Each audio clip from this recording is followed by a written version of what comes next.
All right, we're back with another Merriken Knives Ultimatum video. This is a production mini ultimatum with a little bit of details there. Cool boxes, as I mentioned in the last video. Won't go into that. But this is the smaller guy. So here is the production ultimatum and the mini ultimatum. I think these are so cool. Like I said in the previous video, the blade shape just speaks to me. Here's the comparison between the full-size or standard size ultimatum and the mini ultimatum.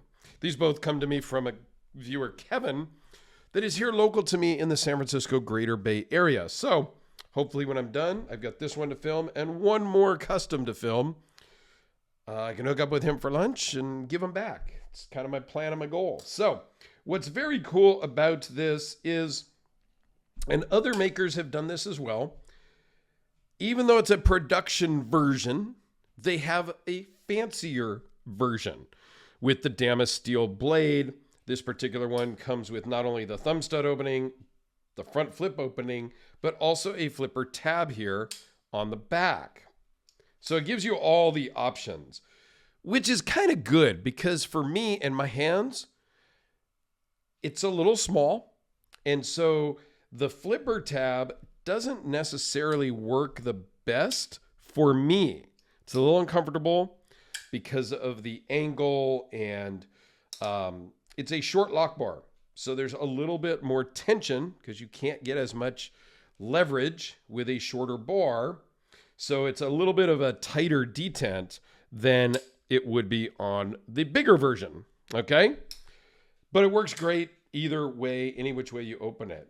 The jimping is also different on the top, which I think is super cool. It gives you options. This is more aggressive, and this is really not much of anything.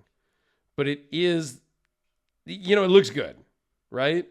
And this is not a type of knife that you're going to be using hardcore. I do want you to carry it. And Kevin does carry this one a lot, he says. Just because it's fancy doesn't mean you can't carry it. All right. Another maker that also did production versions is the Red Horse Knife Works production Hellraiser, the P series. This is the standard version, very much, if you will, like this standard production. They did make some with black blades as well, but he also did a few with very nice Damascus steel blades. And the finishing on the carbon fiber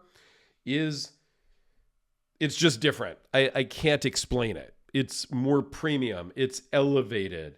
It's smoother and feels more like velvet. This is not rough. It's just different. I can't explain it. Okay. So let's dive into the specs on this guy. It's 4 3/16 closed, 7.5 inches overall with a 3.3 inch blade, 3.06 cutting edge, 0.017 here in the belly, and 0.026 behind the edge up at the tip. Okay, like I said, it's a Damascus steel blade, comes in at 3.8 ounces, and it runs on bearings. This one is also made it's made by Riot. Riot is the OEM, the original equipment manufacturer. If you never really understood what OEM was, I don't know. We never really talk about that. Sometimes people use these acronyms and never explain it. There's some really wild, crazy acronym things at my work that I'll get an email on and I'll be like, WTF? What the does that mean? Something literally just the other day, I had to Google it to find out what it meant. I was like, what the heck is that acronym for? So, yeah, there you go. OEM, original equipment manufacturer. I think these are cool. I like the bigger size better. It just fits my hand better. This one, it does feel cramped. As I grab onto it, I feel like my fingers are kind of cramped together to get a good grip. Okay.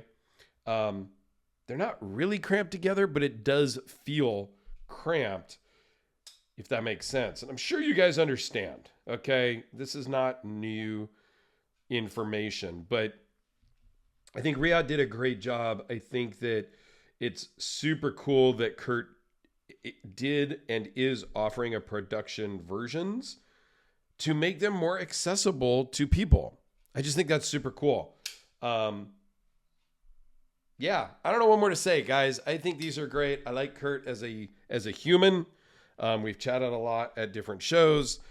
He's got tattoos. I got tattoos. We talked about that at a show. Yeah, just a cool dude. And I've been able to do a lot of videos of his customs throughout the years because a lot of my friends have customs from him. So I've been fortunate to be able to film a lot. And if you want to check those out, check out the playlist up here in the corner of all the Merriken knives I have had the honor and privilege of filming and showing on the channel. So there you go, guys. I've got one left from Kevin. It is another Ultimatum variation. It's not a production, so stay tuned. I will show that video shortly.